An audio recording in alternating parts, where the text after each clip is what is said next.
Oui, Christ fut crucifié à cause de sa faiblesse, portant toujours avec nous la mort de Jésus, s'écrit Paul. Toute l'épître aux Corinthiens nous montre la faiblesse et l'impuissance de l'apôtre, ainsi que le chemin par lequel il fut capable de s'abandonner à la puissance de la résurrection de Christ, et comme lui, vivre par la puissance de Dieu.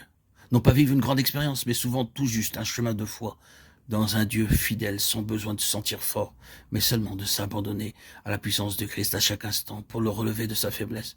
Étant toujours livré à la mort de Jésus, la vie de Jésus se manifestait dans son corps mortel comme mourant, et voici il vivait, 2 Corinthiens 6, 9.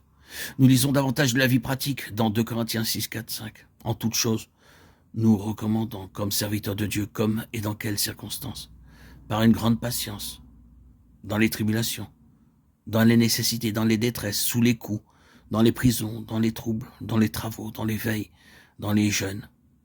Une grande patience dans les tribulations, ceci est vraiment une force divine.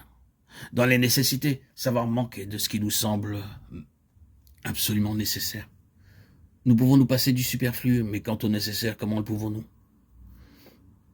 Dans les détresses, sous les coups, parfois les coups des langues.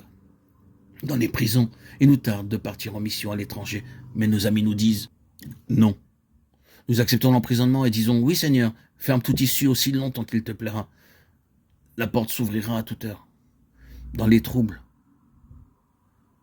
dans les incitations, ça et là, quand tout est tortueux, corrompu, connaître une grande patience dans les agitations, dans les travaux non capricieux, dans l'éveil, ne renonçons jamais à une âme, par la pureté, par la connaissance, connaissant Dieu, par la longanimité, par la bonté, n'étant jamais trop pressé pour être aimable, par l'Esprit Saint, par un amour sans hypocrisie, par la parole de la vérité, par la puissance de Dieu, par les armes de justice de la main droite et de la main gauche. Une conduite, des relations droites, une justice sans détour, recherchant tout ce qui est bien devant tous les hommes, dans la gloire et dans l'ignominie, dans la mauvaise et dans la bonne renommée, comme séducteur et véritable, comme inconnu et bien connu, comme mourant et voici, nous vivons, comme châtiés et non mis à mort, comme attristés mais toujours joyeux, comme pauvres mais enrichissant plusieurs, comme n'ayant rien et possédant toutes choses. 2 Corinthiens 6, 8, 10. Quelle image de la vie céleste dans le vase de terre. Combien digne de Dieu.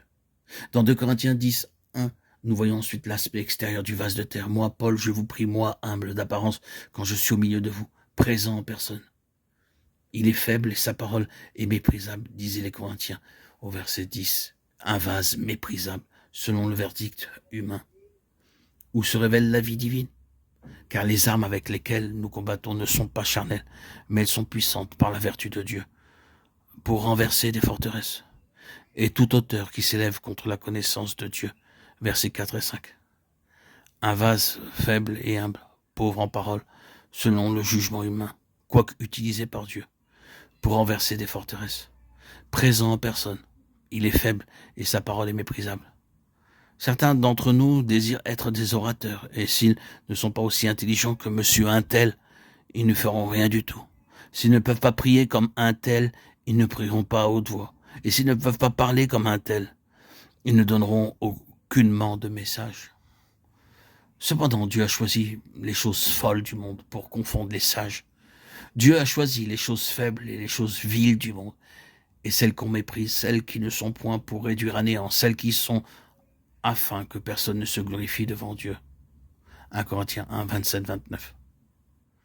Ne serons-nous pas disposés à être des vases méprisables? Ne laisserons-nous pas volontiers les gens nous appeler ainsi sans être offensés?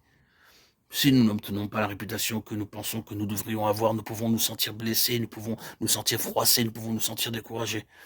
Hélas, hélas, hélas, tout ceci est possible parmi les enfants de Dieu. Et si toutefois il y a en nous quelque chose de beau, c'est nous qui en avons le crédit et non pas Dieu. Mais quand il est clair que nous sommes des instruments faibles et incapables, notre Dieu a toute la gloire.